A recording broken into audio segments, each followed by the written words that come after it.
ಮಾಲೇಗಾಂವ್ ಸ್ಫೋಟ ಪ್ರಕರಣದಲ್ಲಿ ಬೆಚ್ಚಿ ಬೀಳಿಸುವ ಸತ್ಯ. ಆರ್ಎಸ್ಎಸ್ ಮುಖ್ಯಸ್ಥ ಮೋಹನ್ ಭಾಗವತ್ ಬಂಧನಕ್ಕೆ ಆದೇಶ ಹೋಗಿತ್ತು.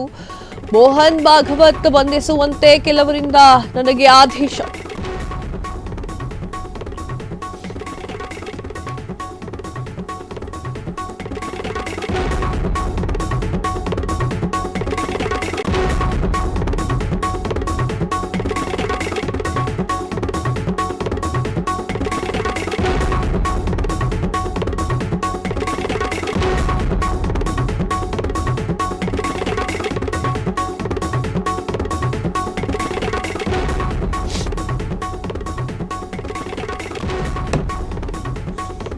ಮಾಲೇಗಾಂವ್ ಸ್ಫೋಟ ಪ್ರಕರಣದಲ್ಲಿ ಬೆಚ್ಚಿ ಬೀಳಿಸುವಂತಹ ಸತ್ಯ. ಆರ್ಎಸ್ಎಸ್ ಮುಖ್ಯಸ್ಥ ಮೋಹನ್ ಭಾಗವತ್ ಬಂಧನಕ್ಕೆ ಆದೇಶ ಹೋಗಿತ್ತು. ಮೋಹನ್ ಭಾಗವತ್ ಬಂಧಿಸುವಂತೆ ಕೆಲವರಿಂದ ನನಗೂ ಕೂಡ ಆದೇಶ.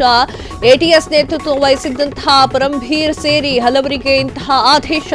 ಇದಕ್ಕಾಗಿಯೇ ಬೇಕಾಗಿರುವಂತಹ ಸಂಪನ್ಮೂಲ ರಿವಾಲ್ವರ್ ಸಿಬ್ಬಂದಿ ಒದಗಿಸಲು ರೆಡಿ ಎನ್ನುವಂತಹ ಸಂದೇಶ. ಅಂತಹ ಪ್ರಭಾವಿಗಳನ್ನ ಬಂಧಿಸುವುದು ನನ್ನ ಶಕ್ತಿಗೆ ಮೀರಿದಂತಹ ಕೆಲಸ, ನನ್ನಿಂದ ಆಗೋದಿಲ್ಲ ಅಂತ ಹೇಳಿದ್ದೆ ಅಂತ ಹೇಳಿರುವಂತಹ ಎಟಿಎಸ್ ಮಾಜಿ ಅಧಿಕಾರಿ ಮೆಹಬೂಬ್ ಮಜಾವ್ ಸ್ಫೋಟಕ ಹೇಳಿಕೆ. ಭಾಗವತ್ ಬಂಧಿಸಲಾಗಲ್ಲ ಅಂತ ನನ್ನ ಮೇಲೆ ಸುಳ್ಳು ಕೇಸನ್ನ ದಾಖಲೆ ಮಾಡಿದ್ರು, ಕಡೆಗೆ ನಿರ್ದೋಷಿ ಅಂತ ಹೇಳಿ ಸಾಬೀತಾಯಿತು ಅಂತ ಹೇಳಿಕೊಂಡಿರುವಂತಹ ಮೆಹಬೂಬ್ ಮಾಲೇಗಾಂವ್ ಸ್ಫೋಟ ಪ್ರಕರಣಕ್ಕೆ ಸಂಬಂಧಪಟ್ಟಂತೆ ಒಂದು ಬೆಚ್ಚಿ ಬೀಳಿಸುವಂತಹ ಸತ್ಯವನ್ನ ಹೇಳಿದ್ದಾರೆ. ಆರ್ಎಸ್ಎಸ್ ಮುಖ್ಯಸ್ಥ ಮೋಹನ್ ಭಾಗವತ್ ಬಂಧನಕ್ಕೆ ಆದೇಶವನ್ನು ನೀಡಲಾಗಿತ್ತು. ಆ ಒಂದು ಸಂದರ್ಭದಲ್ಲಿ ಮೋಹನ್ ಭಾಗವತ್ ಬಂಧಿಸುವಂತೆ ಹಲವರಿಂದ ನನಗೆ ಆದೇಶ ಇತ್ತು. ಎಟಿಎಸ್ ನೇತೃತ್ವ ವಹಿಸಿದ್ದಂತಹ ಪರಂಬೀರ್ ಸೇರಿ ಹಲವರಿಂದ ಇಂತಹ ಒಂದು ಆದೇಶ ಇತ್ತು. ಇದಕ್ಕಾಗಿಯೇ ಬೇಕಾಗಿರುವಂತಹ ಸಂಪನ್ಮೂಲ ರಿವಾಲ್ವರ್ ಹಾಗೂ ಸಿಬ್ಬಂದಿಗಳನ್ನು ಒದಗಿಸಲು ಕೂಡ ರೆಡಿ ಮಾಡಲಿಕ್ಕೆ ಸಂದೇಶವನ್ನು ನೀಡಲಾಗಿತ್ತು. ಅಂತಹ ಪ್ರಭಾವಿಯನ್ನ ಬಂಧಿಸುವುದು ನನ್ನ ಶಕ್ತಿಗೆ ಮೀರಿದಂತಹ ಕೆಲಸವಾಗಿದೆ, ನನ್ನಿಂದ ಆಗಲ್ಲ ಅಂತ ಹೇಳಿದ್ದೆ ಅಂತ ಹೇಳಿರುವಂತಹ ಎಟಿಎಸ್ ಮಾಜಿ ಅಧಿಕಾರಿ ಮೆಹಬೂಬ್ ಮಜಾವ್ ಈ ಒಂದು ಸ್ಫೋಟಕ ಹೇಳಿಕೆಯನ್ನ ನೀಡಿರುವಂತದ್ದು. ಈಗ ಅದು ಬ್ಲಾಸ್ಟ್ ಆಗಿದೆ ಆ ಒಂದು ಹೇಳಿಕೆ.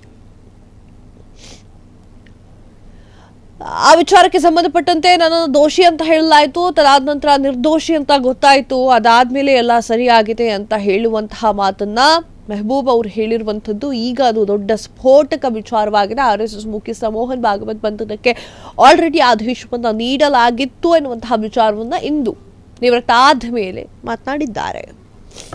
ಕ್ಷಣ ಕ್ಷಣದ ಸುದ್ದಿಗಳಿಗಾಗಿ ಫ್ರೀಡಂ ಟಿವಿ ಸಬ್ಸ್ಕ್ರೈಬ್ ಮಾಡಿ, ಲೈಕ್ ಮಾಡಿ ಹಾಗೂ ಫಾಲೋ ಮಾಡಿ. ಹೊಸ ಸುದ್ದಿಗಳ ನೋಟಿಫಿಕೇಶನ್ಗಾಗಿ ಬೆಲ್ ಐಕಾನ್ ಮೇಲೆ ಕ್ಲಿಕ್ ಮಾಡಿ.